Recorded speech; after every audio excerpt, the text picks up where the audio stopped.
हाय, आप देख रहे हैं इंडिया न्यूज़ इन खबर और मैं विष्णु शर्मा लेकर आया हूं कांग्रेस की एक ऐसी हाई प्रोफाइल सीट जिस पर मध्य प्रदेश में उसका कब्जा माना जाता है। जब से 77 में दिग्विजय सिंह ने वहां से चुनाव लड़ा, उसके बाद से उस सीट पर कांग्रेस को कोई हिला तक नहीं पाया।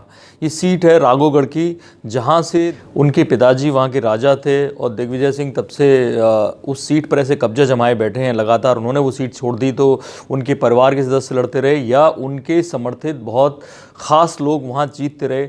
अगर मैं 2008 की बात करूं तो वहाँ से कांग्रेस के जो उम्मीदवार थे मूल सिंह दादाभाई, उन्होंने बीजेपी के जो उम्मीदवार थे भूपेंद्र रघुवंशी, उनको करीब 7,000 के आसपास वोट से शिकस्त दी। फिर उसके बाद जो छोटे राजा हैं यानी जयवर्धन सिंह, दिग्विजय सिंह के इकलौते बेटे, कोलंबिया यूनिवर्सिटी में पढ़ के आए अमेरिका से, जब वो 27 साल के यहाँ पे आए 2013 में, उन्होंने चुनाव लड़ा तो एक तरफा एक तरह से वोट पड़ा कांग्रेस के समर्थन में, जयवर्धन सिंह के समर्थन में। 58,000 वोटों से वो जीते और उनके सामने जो बीजेपी का उम्मीदवार था राधेश्याम धाकड़, क्योंकि पहली बार बीजेपी ने क्या किया कि वहाँ पर लोकल जो नेता था बीजेपी का राधेश्याम धाकड़, उसको टिकट दी और वो कुल जमा 40,000 वोट भी नहीं ला पाया, जबकि उसकी हार 58,000 वोट से हुई थी। तो ऐसे में बीजेपी ने इस बार भूपेंद्र सिंह रघुवंशी, जिनको 2008 के चुनाव में भेजा था लड़ने के लिए गुना से, उनको फिर से टिकट दी है। मुकाबले में फिर जयवर्धन सिंह हैं।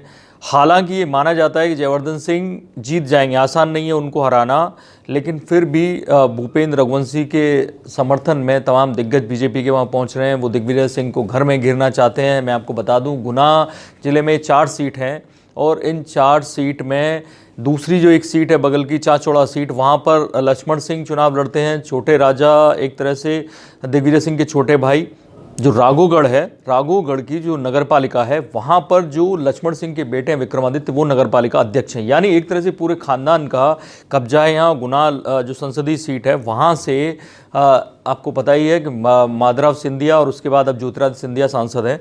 ऐसे में बावजूद इसके गुना में बीजेपी हावी रहती है, लेकिन राघोगढ़ में हमेशा कांग्रेस जीतती है। जातिवाद या आपको बताया जाए जाति समीकरण, वहाँ उसकी कोई अहमियत इसलिए नहीं होती क्योंकि महल का उम्मीदवार यानी दिग्विजय सिंह का उम्मीदवार जीतता रहा है और उनके बेटे हैं। ऐसे में बीजेपी ने रणनीति तो अच्छी खेली है कि उस उम्मीदवार को बुलाया 2008 का, वो उम्मीदवार जो कि जिसने कांग्रेस के उम्मीदवार को एक तरह से नाकों चने चबा दिए थे। बड़ी मुश्किल से जीत मिलती, 6-7 हज़ार वोट से जीते थे। ऐसे में पूरी तैयारी से जुट गई है बीजेपी दिग्विजय सिंह को एक तगड़ी टक्कर देने में, उनके बेटे जयवर्धन सिंह को वापस वहीं घेरने में। तो क्या इतना आसान होगा? क्योंकि जयवर्धन सिंह ने काफ़ी मेहनत भी की है और उस वक्त जब वो चुने गए थे 2013 में, तो सबसे कम उम्र के विधानसभा के विधायक थे। अब जयवर्धन सिंह युवा जोश हैं और सामने बीजेपी के दिग्गज भूपेंद्र सिंह रघुवंशी और पूरी पार्टी उनके पीछे है। तो नतीजे क्या आते हैं वो आपको बताएंगे। इस तरह के तमाम जो चुनाव क्षेत्र हैं उनकी जानकारी के लिए, उनके चुनावी विश्लेषण के लिए देखते रहिए इंडिया न्यूज़। सब्सक्राइब करें इन खबर। थैंक यू, नमस्कार।